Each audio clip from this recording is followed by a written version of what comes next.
Okay. Hi, everyone. Well, I hope you are prepared for tonight. This festival has a very radical change of topics. And Hey, if you could pay some attention,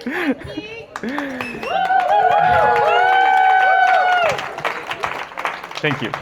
And today we're moving from something very educational to bikes. So my name is Victor, and today we are going to talk about how I'm finding a stationary bike in every city. So first of all, I would like to take you to my favorite city, is Istanbul. As you can see here, this is the Bosphorus. The Bosphorus is the strait that is dividing the European side from the Asian side. And the Bosphorus, you can see transportation, tourism, and also a lot of parties in the ferries. So I have a video here. Let's see if it is going to work. This is just a family celebrating their wedding. This is something very common. But you're also going to find about 50, 40 people just doing indoor cycling in the middle of the Bosphorus. And you will say, like, what is that people thinking about?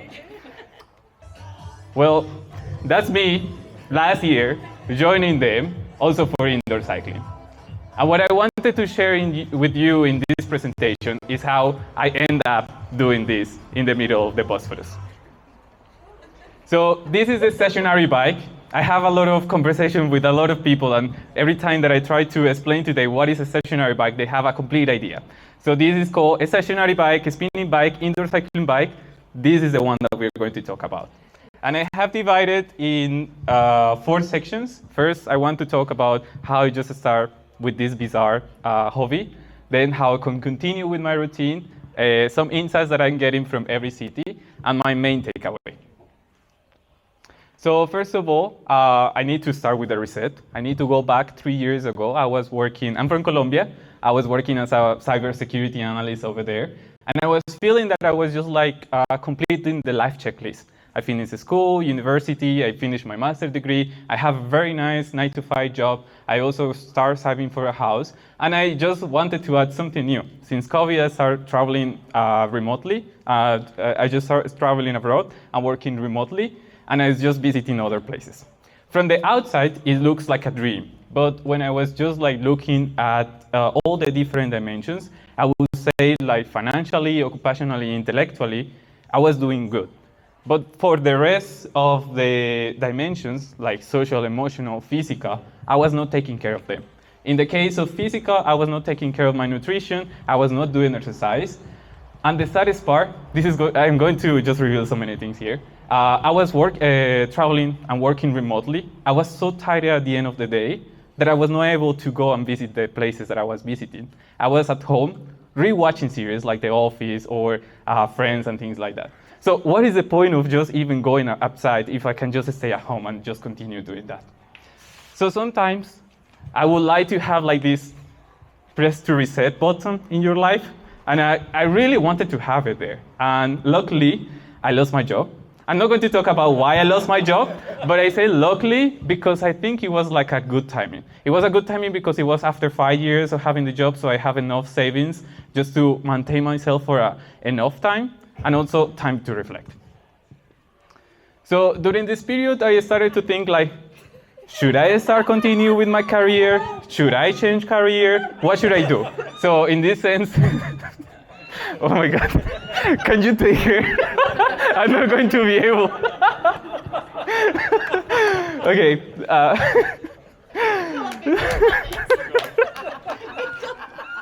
Security.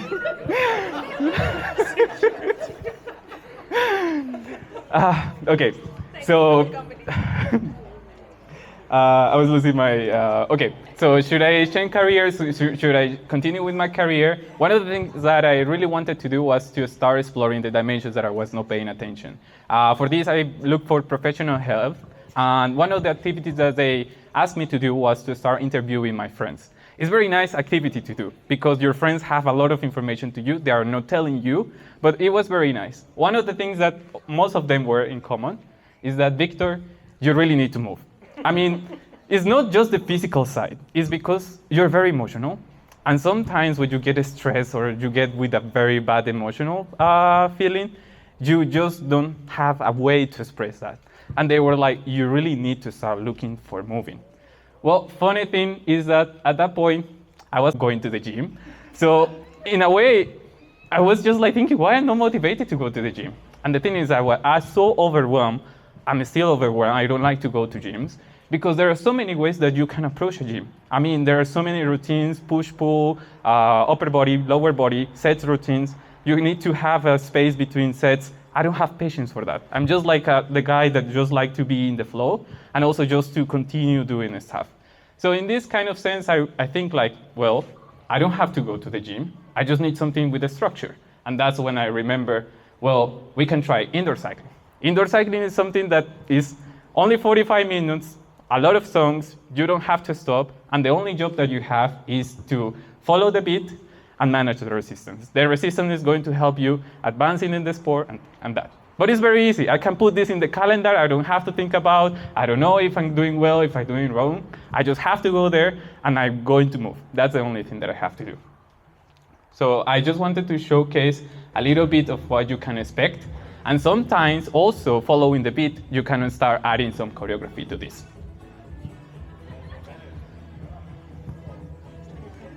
This is the indoor cycling that I'm talking about. So I look in the internet. I didn't look for a gym. I just looked for indoor cycling classes. I didn't know there were specialized places that you can just go for indoor cycling. And this is me 3 years ago after my first class without knowing that I was going to continue doing this. Okay, now that you have a sense of how everything started, now I need to go to how I'm maintaining this. And I need to be honest here, you can judge me a lot, but my friends doesn't understand how I'm a digital nomad. Because I'm very oriented person, like very rigid for my mind, and I need a routine just to work, to be functional human. So for example, if I don't have a routine every day, I'm not able to concentrate. I'm not able to do any productive during the day. And that's very different what is being a nomad, because being a nomad is just changing all the time, environments, changing places, changing people. So for me, this chapter is more like the designer. I want to share with you how I'm visualizing it and how I'm maintaining as a routine-oriented person. So the life of digital nomadism that I'm just trying to live or build, I have different layers. So in the lower layer, I have the safety nets. You have your bank account, savings, credit card, family and friends in case you are getting without money or something. The infrastructure part is the most important part for me because I need to settle down the routine. Here is the Airbnb, the places that I'm going to eat, also the workplaces, and most importantly, the part of doing exercise. Because exercise has become something that I need in order to perform in the other layers. Then I have the engine is the work, and then we have the fun part. And the fun part is usually the part that you always have in social media. If I don't start working in all of this is going to go somewhere. So how I used to design when I just started like traveling abroad, I just started looking for the fun part of the city. When I got to a new city, I was just like, where is the landmark? Where are the party? And then I just started looking around them, and then from there, I was just looking for the other places. The Airbnbs, the co-workings, where I'm going to eat, and the rest of the fast was coming after that. If there was no gym, well, I don't have motivation to go to the gym. Maybe next city, I will have a gym, but I don't know here. How it's actually right now is the first thing that I'm looking in every city that I'm going is the bike. What is the bike? What is the indoor cycling studio? If there is no bike, why should you go to that city? So that's how I just started doing it right now. Like I just look for the bike, and then I just start looking for Airbnb for the work. And then if there is some fun, if there is more things to do after that, I will be okay. But I really need to settle down what are like the pillars of the life, because I'm not a tourist. I just realized that I'm not a tourist. I just need something like a routine. And I just wanted to showcase you 2 examples of how, I don't know what word to use here, how rigid I am with this routine. And for designing my environment in every city, so I need a stationary bike. I then go to the accommodation, and I also have some parameters. And for example, the commute time, it has to be minimum, because if it is very long, I'm not going to be motivated to go over there. I have 2 cities here. The first one is Tirana. Tirana has 1 indoor cycling studio over there. This is the first thing that I have to look at in a new city before going there. Then I start looking for the Airbnbs, and then I have to choose, like, okay, maybe this one I like is very close to where I'm going to start cycling. And this is the part that maybe you're going to judge me, because when I'm in a city, you're going to see that I'm doing the same routine every day. 90% of the time, I'm just here, even if I am in a new city. And from here, then I start going to a cafe for the co-working. I have my barbershop over there. I have the lunch place over there. And also you have the supermarkets. I can just walk blind over this city, over this ring, and I know where is everything. And then, of course, some days during the weekend, I also going to explore the city. But most of the time, I'm just in this part. And it's very nice because I can concentrate, I can work, I can produce, and this is what works for me. The other one is Istanbul. So if I combine all the time that I have spent in Istanbul for the past 3 years, is roughly 1 year. And people will say like, oh my God, you know Istanbul. And it's just like, no. The thing is that there is one studio that I like in Istanbul, and it's based in all the north of the European zone. If you know Istanbul, you know that all the fun part is in the south part of the European zone. And if you are a nomad and you have been in Istanbul, you will say, well, you go to the Asian side. In my case, I am very knowledgeable of the M2 line in Istanbul. Why the M2 line? Because it's very expensive to have a place here in the north part of Istanbul, and the M2 line is the only one that goes until the studio. So when I'm going to look for an Airbnb or the rest of the things that I need in Istanbul, I'm just going to these places here. I can go to Yenekape, I can go to Taksim, I can go to Shishane. I can just tell you all the stations that I have there, because all the time that I go into Istanbul, I'm taking the M2 all the time. And this is how I work. So one of the things about just having indoor cycling experiences around the world is that I just feel like an apprentice, like going from city to city, and then I just start like learning about them. Normally I'm here in the Balkans. There is also like a major routine of what I'm doing. In the winter I go to Heraklion, in the spring I'm going to Skopje or Tirana, Bansko for summer, and then in the fall is something different. But when I go, for example, for a conference or an event in Western Europeans or another country, I do the same. Venue, bike, and then I try to put in between the Airbnb so I can go to the two places. And it's very interesting because when you just start exploring like different things, you start like having this hobby and just like feeling like you're developing like a craft. So for example, in Istanbul, I was just like, they are less about choreography and more about endurance, more about being fast on the bike.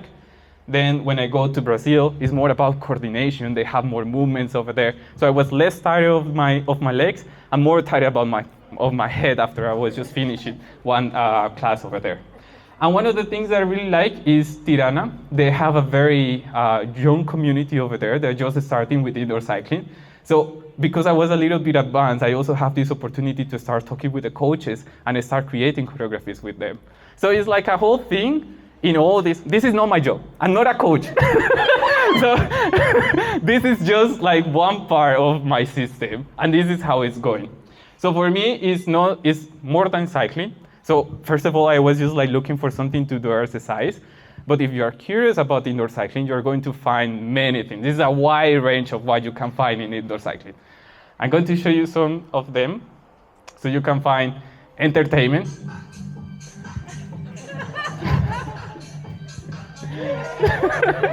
Yes, you can find this in indoor cycling. If you are more about a person that likes to connect with music, you can also find spaces just to flow with it. And if you are more like competitive and you want to test your limits, you're also going to find some coaches that they want you to improve.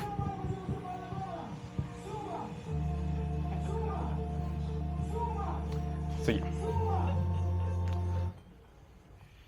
And finally, I'm just going to finish. You have the hidden capital. That for me is like everything that you have that is not money, that you're investing yourself. And here is all the people that I'm meeting that is around indoor cycling. So it's coaches, other riders around the world. And yes, what just started just as a exercise, it's also part of a little bit of my work. Now is connections. And one of the questions that I'm having right now is, how attached should I get? Because one of the things that was happening to me, because I was going there every day, is that I was so emotionally invested in all of these people, and I was crying after leaving one place. Like, I don't want to leave this place because I feel like home in this place. And then I went to the other place, just start investing in other people or something like that. And I feel like, should I stop socializing? Should I stop not talking with other people, with having all of these experiences? And one of the things that I figured out is consistency is easier when you're not doing it alone. So I found that the most that you invest in a community or something, the most that you get. So I'm trying to just get rid of this bad feeling that, okay, maybe I'm not going to invest a lot because I'm just going to leave in 2 months. No, I'm just going to be like myself. And instead of saying goodbye, like a tourist, like I'm never going to come here, I'm just changing it to, okay, I'm going to see you until the next time. So, guys, this was just for the marketing stuff. I mean, funding stationary bikes in every city. Of course, it's not about funding stationary bikes in every city. This is more about funding accountability bodies in every city. And this is what is helping me to maintain all this life as a digital nomad. So, the only thing that I would like to share with you is that there is something in your life that you are looking for, the next plan, the next project. Just try to look in the next city that you're going. Where is the location that is most going to help you in that aspect? After you pin that one, then you just start selecting the rest of them. And yeah, we are almost finished. It's curious how something that, I mean, at the beginning it wasn't something important for my life, but then you just start seeing the results. How well do you feel, not just in your mind, but also with your body. Next time you are in the 5 beers and then you have these kind of things and you are wondering, should I get another beer or not? You start realizing that these kind of things are making you say, sorry, but I have a spinning tomorrow. Thank you. Yes. Oh my God. We don't have time for questions, right? No. We have time for questions. Yes. I'm a big road cyclist. We both are. So have you ever considered actually going out of the stationary into the actual moving bikes? Yes. So actually, I like that question because in Bansko, I'm not doing a stationary bike as I want. Right now, I am preparing for Hyrox and also doing some strength training. So the stationary bike was like a starting point for me, and now it's helping me to go to explore more things. But I will need somebody by my side that is also passionate about it and is pushing me. Yes. More questions? No? Okay. Thank you so much.